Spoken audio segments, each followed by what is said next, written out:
नमस्कार दोस्तों, welcome to our channel the study power. आज के इस वीडियो में हम दिल्ली पुलिस कांस्टेबल जो एग्ज़ाम आपका आने वाला है उससे रिलेटेड जो मोस्ट इंपॉर्टेंट करंट अफेयर्स और जीके के क्वेश्चन है वो हम इस वीडियो में डिस्कस करेंगे। आज क्लास सेकंड है और डेली 10 बजे, जैसा कि मैंने आपको क्लास फर्स्ट में भी बताया था कि डेली 10 बजे मॉर्निंग में जो है आपकी करंट अफेयर्स और जीके की जो है क्लास होगी, तो आप डेली इसे अटेंड कर सकते हैं। उससे पहले आप सभी से एक छोटी सी रिक्वेस्ट है कि जिन्होंने भी अभी तक हमारे चैनल को सब्सक्राइब नहीं किया है वो प्लीज़ इसे सब्सक्राइब करें और बेल आइकन प्रेस करें। उससे पहले मैं एक इम्पॉर्टेंट इन्फॉर्मेशन आपको देना चाहूँगी कि दिल्ली पुलिस कांस्टेबल एग्ज़ाम से related previous year question paper के 10 सेट्स की एक बुक जो है और कंप्यूटर की इंग्लिश मीडियम और हिंदी मीडियम की जो बुक है उसका लिंक जो है डिस्क्रिप्शन में गिवन है, वहाँ जाकर आप इसे डाउनलोड कर सकते हैं। बहुत ही यूज़फुल बुक्स हैं, आपके एग्ज़ाम में टू द पॉइंट जो क्वेश्चंस पूछे जाएंगे वो इन्हीं बुक्स में से मोस्टली कवर होंगे, तो आप इसे परचेज़ कर सकते हैं। आइए अपन अपने वीडियो की तरफ बढ़ते हैं। फर्स्ट जो हमारा क्वेश्चन है वो है, बसंतरा नदी जल विवाद किन दो राज्यों के बीच चल रहा है? तो बसंतरा नदी जल विवाद जो है किन दो राज्यों के बीच चल रहा है? तो वो चल रहा है उड़ीसा और आंध्र प्रदेश की जो राज्य है, इन दोनों के बीच में ये चल रहा है। और ये जो विवाद है ये नदी के पानी के वितरण को लेकर दोनों राज्य सरकारों के बीच ये जल विवाद की शुरुआत हुई है और आंध्र प्रदेश सरकार के कटरागार में तेज बहाव वाली नहर का निर्माण इस मुख्य विवाद का कारण है। तो इसे आपको ध्यान रखना है कि बसंतरा नदी जल विवाद जो है वो उड़ीसा व आंध्र प्रदेश इन दोनों राज्य सरकारों के बीच में चल रहा है और इसका मेन जो विवाद है वो कटरागार में जो तेज़ बहाव वाली नहर है उसके कारण हो रहा है। उसके बाद सेकंड हमारा जो क्वेश्चन है वो है, logistic exchange memorandum of agreement किन दो देशों के मध्य हुआ है? तो logistic exchange memorandum of agreement ये भारत व ऑस्ट्रेलिया के मध्य हुआ है और भारत और ऑस्ट्रेलिया के मध्य जो है द्विपक्षीय शिखर सम्मेलन में 9 समझौते हुए हैं और उन 9 समझौतों में ये सबसे महत्वपूर्ण समझौता है जिसका नाम है logistic exchange memorandum of agreement. इस एग्रीमेंट के माध्यम से दोनों देशों की सेनाएं एक दूसरे के सैन्य अड्डों का परस्पर प्रयोग कर सकेगी, एक दूसरे के सैन्य अड्डों का परस्पर प्रयोग कर सकेगी। तो आपको इसे ध्यान रखना है। होता क्या है कि हम सिर्फ टू द पॉइंट याद करते हैं, प्रॉब्लम रहती है, उससे अच्छे से लर्न नहीं होता है। तो थोड़ी सी इन्फॉर्मेशन अगर हम हर क्वेश्चन के रिगार्डिंग याद रखेंगे, समझेंगे, तो इसे याद रखने में भी आसानी होगी।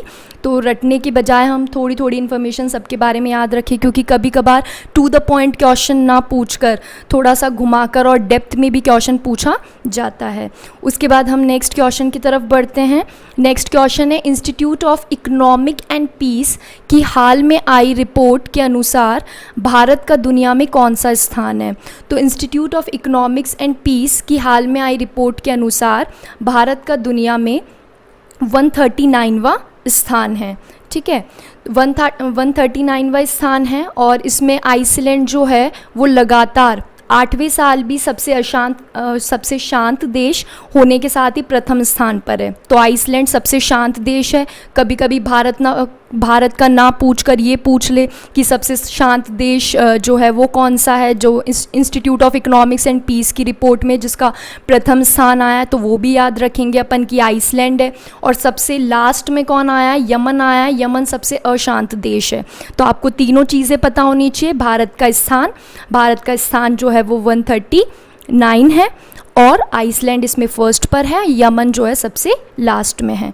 उसके बाद नेक्स्ट क्वेश्चन है, क्वेश्चन नंबर 4, हाल ही में भारत के किस राज्य में रज पर्व मनाया गया है? तो ये जो रज पर्व है ये उड़ीसा में मनाया गया है और उड़ीसा में ये पर्व जो है वो उड़ीसा के जितने भी बड़े त्योहारों हैं उनमें से एक ये त्यौहार है। मानसून से पहले 3 दिन चलने वाले इस पर्व के दौरान, मानसून से पहले ये मनाया जाता है, 3 दिन ये मनाया जाता है और इन 3 दिनों में पृथ्वी रजस्वला हो जाती है, यानी उसमें स्त्रियोचित गुण जो है वो सुशोभित, स्त्रियों के गुणों को सुशोभित करने से रिलेटेड ये जो है पर्व है। इस स्त्रियोचित गुण को उत्सव के तौर पर मनाया जाता है। तो आप ये ध्यान रखेंगे कि ये जो राज्य में रज पर्व है किस राज्य में मनाया जाता है, ये उड़ीसा में मनाया जाता है मानसून से पहले। उसके बाद में क्वेश्चन नंबर 5 जो है वो है, हाल ही में कृषि क्षेत्र को नोबेल माने जाने वाला प्रतिष्ठित विश्व खाद्य पुरस्कार, यानी कृषि क्षेत्र में जो नोबेल माना जाता है वो पुरस्कार है खाद्य पुरस्कार, विश्व खाद्य पुरस्कार। उसके लिए किसे चुना है, तो उसके लिए डॉक्टर रतन लाल को चुना है। तो इसे भी आप ध्यान रखेंगे।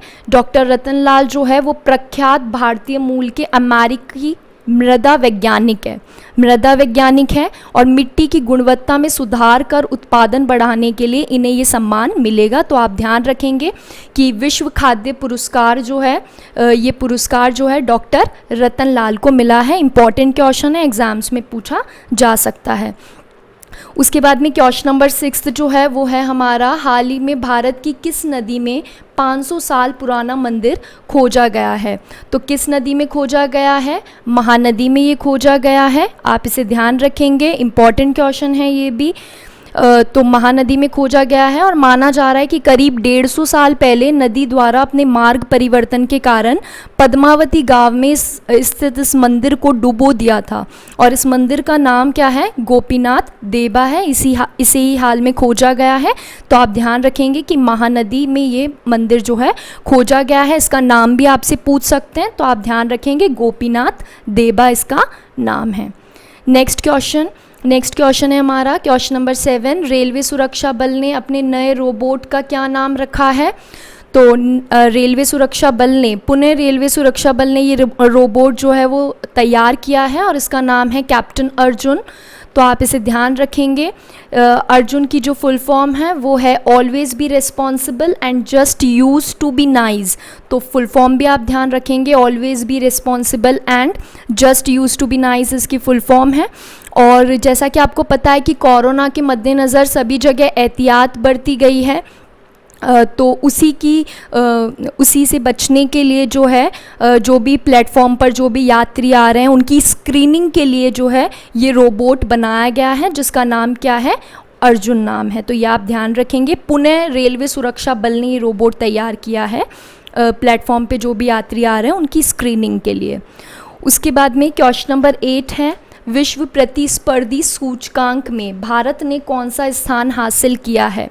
तो विश्व प्रतिस्पर्धी सूचकांक में भारत ने 42वां स्थान प्राप्त किया है, ठीक है, और 43वां स्थान प्राप्त किया है। 43वां है, पिछले साल 2019 में भी 43वां ही था और इस साल भी इसका स्थान जो है 43वां ही है। तो आप इसे ध्यान रखेंगे। इंस्टीट्यूट ऑफ मैनेजमेंट डेवलपमेंट द्वारा जारी किए गए विश्व प्रतिस्पर्धी सूचकांक में भारत ने 43वां स्थान हासिल किया है और पिछले वर्ष 2019 में भी 43वें स्थान पर ही था। तो इसका आंसर क्या है, 43। उसके बाद में नेक्स्ट है क्वेश्चन नंबर 9। क्वेश्चन नंबर 9 है आपका, वैश्विक निवेश रिपोर्ट में निवेश के मामले में भारत का कौन सा स्थान है। तो वैश्विक निवेश रिपोर्ट में निवेश के मामले में भारत का कौन सा स्थान है। तो भारत का स्थान है 12वां स्थान था और अब 9वें स्थान पर पहुंच गया है।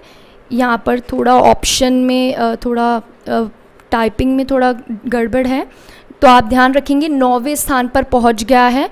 2018 में ये 12वें स्थान में था, ठीक है, तो अब ये 9वें स्थान पर पहुंच गया है। तो इसका आंसर सही क्या है, 9वां स्थान है, कंफ्यूज नहीं होना आपको। UN conference on trade and development की वर्ल्ड इन्वेस्टमेंट रिपोर्ट 2020 में भारत की स्थिति सुधरी है और पहले 2018 में इसका 12वां स्थान था और अभी सबसे बड़े एफडीआई निवेश में इसका 9वां स्थान है। तो 9वां आप ध्यान रखेंगे कि 9वां इसका स्थान है। उसके बाद में next question number 10। Question number 10 में हाल ही में भारत के किस राज्य में मंकी पार्क स्थापित किया जा रहा है। तो मंकी पार्क जो है वो स्थापित किया जा रहा है कर्नाटक में और कर्नाटक के शरावती क्षेत्र के निर्जन द्वीपों पर एक मंकी पार्क स्थापित किया जा रहा है। कर्नाटक के मलनाड क्षेत्र में बंदरों द्वारा फसलों के नुकसान के मामलों को देखते हुए कर्नाटक सरकार ने मंकी पार्क की स्थापना का निर्णय लिया है। लेकिन पर्यावरणविद जो है, एनवायरमेंटलिस्ट जो है, उन्होंने इस योजना का विरोध किया है कि ऐसा नहीं होना चाहिए। लेकिन फसलों के नुकसान को देखते हुए सरकार ने, कर्नाटक की जो सरकार है उसने ये फैसला लिया है कि मंकी पार्क स्थापित किया जाए। तो ये भी आप ध्यान रखेंगे, इंपॉर्टेंट क्वेश्चन है आपके एग्ज़ाम के लिए।